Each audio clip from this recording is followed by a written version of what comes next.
Hello everyone, you join me today in the Bronco Sport Sasquatch, updated for the 2025 model year and with greater capabilities than before. It's allowed me to revisit one of the more charming models, I would say, in the compact SUV segment. The Bronco Sport is very much that design exercise of bringing a body-on-frame looking vehicle into something that is a unibody construction, and I've always thought that the Bronco Sport was a very successful exercise in this design and vision, and I've liked that this had its own identity over the Escape. But as I've just recently mentioned in my 2025 Maverick review, Ford is killing off the Escape beyond the 2026 model year, so the Bronco Sport is going to be all that remains for compact SUVs. And there's certainly reasons as to why you may have picked the Escape over this, but there is a lot of merit to the Bronco Sport. So I'll quickly talk about some of the updates that have come for this mid-cycle refresh. They include the new standard 13.2-inch touchscreen and the digital instrument cluster, some new exterior colors, but the big news is the availability of the Sasquatch off-road pack, which is available for the top two trims.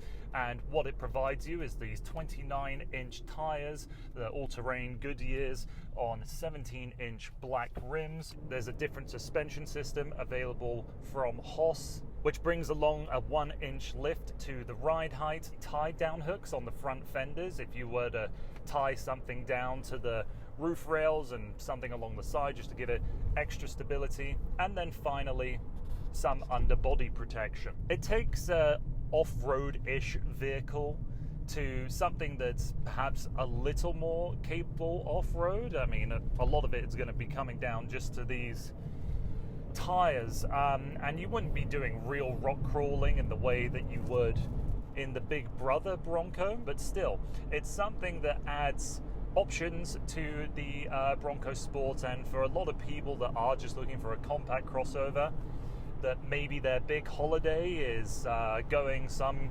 off-road camping trip and going up and down fire roads, this is more than enough to get you up and down those roads. And it's perhaps a vehicle with a little more personality because of it. Outside of a little more tire noise, I haven't noticed any hindrances to the regular day-to-day driving experience. You have a little play on center with the steering, touch of dive, touch of lean back with the acceleration and braking.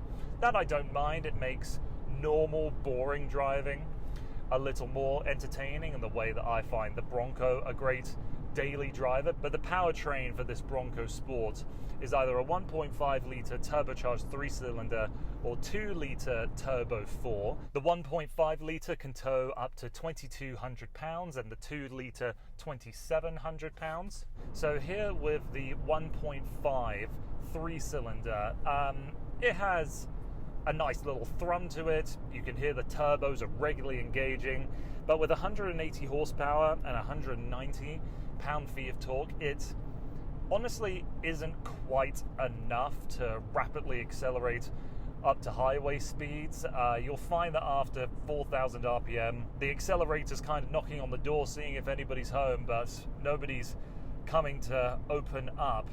The turbo is engaging really early, and I find that it's never really wanting to go beyond 4,500 RPM. Taking this thing to red line would be a feat. This doesn't mean that if you are on a highway you can't overtake someone easily.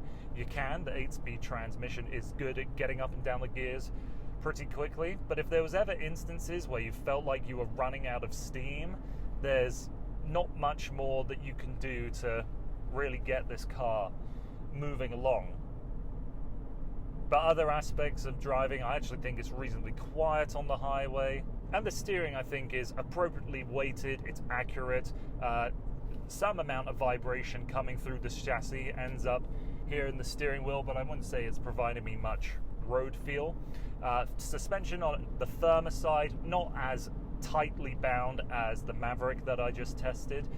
Good amount of float to it, but you are aware of bumps and cracks on the road.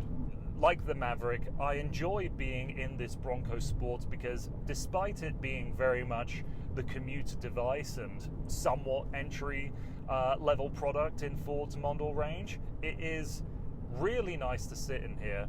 Very well put together. There's an interesting mix of materials that give you stuff to look at. It doesn't feel like they're immediately opting for the cheapest available thing to put in here. There's enough soft touch plastics. The leatherette on the wheel and the seats look great. I'm actually really fond of this blue and white insert. Not entirely sure what this fabric is. It might make you think it's denim, but I'm confident it isn't. And the seats do have some decent firming to them, so me, 6'4", I can sit in a very appropriate driving position. Tons of footroom, tons of headroom in here as well. And the 13.2-inch touchscreen has wireless Apple CarPlay and Android Auto. It's quick and snappy, bright when you want it to be, dim when you want it to be as well during night driving.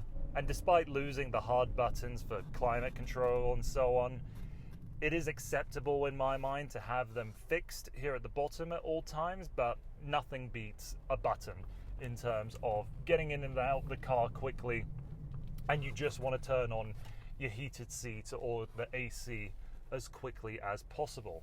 As standard, you have the rubberized floors, which are awesome for cleaning them out, not just because you might go on some mucky trails, but here in Canada we have some harsh and long winters that often result in some very mucky cars inside and out. So to just able to take a wet wipe, quickly clear those off, and yes, of course, put an extra layer of rubber matting on top for the additional protection is a meaningful feature that comes as standard in the Bronco Sport. I love having the split for the glass and the tailgates. That's a very practical feature. There's a divider for the boot space that can be folded out as a table or slid back down and hidden away. Maybe the only missing thing here is that we don't have individual folding seats or a ski pass-through. I think a lot of people would be keen on that, but I know there's a lot of compact crossovers that lack that feature, so the Bronco Sport is hardly an outlier there. And then underneath the false floor, you can see that you do have a full-sized spare wheel, but it is not the same as the Goodyear all-terrain tires that are mounted on the four corners of this Bronco Sport. Backseat space, I'd say I've got a little less knee room than what I would have in the Escape, but because the roof is shaped like a old Land Rover Discovery, you have so much headroom. Again, 6'4", I am more than happy back there. Plenty of foot room as well. Standard, you'll have the Moley straps built into the rear seats. A great feature. I don't understand why every car doesn't have it. I feel like I could spend a long time in the back of the Bronco Sport and not really complain.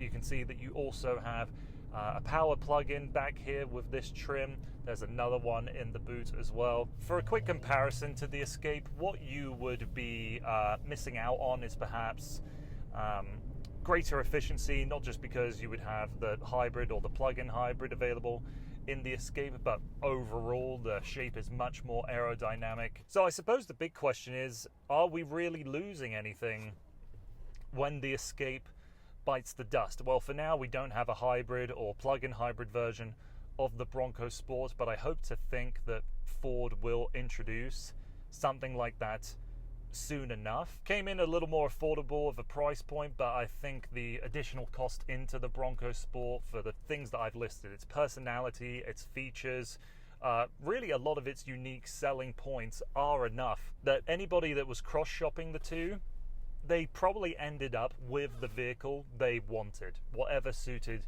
their needs and lifestyle. So there we have it. That's my ramble towards the Ford Bronco Sport. Apologies that I didn't get out and do any kind of serious off-roading, just didn't fit with my timeline this go round. And realistically, a lot of people are buying into the Bronco Sport as their city or town runabout. It's able to achieve all the things that the Escape can with a little more flair and something to make you feel perhaps a little more special. I like the idea of customizing a vehicle like this, accessorizing it to suit whatever needs, and it's a vehicle that you turn back and look at with a smile in a way that I don't think most people would with the Escape. I would definitely recommend test driving both the 1.5 and the 2-litre engine.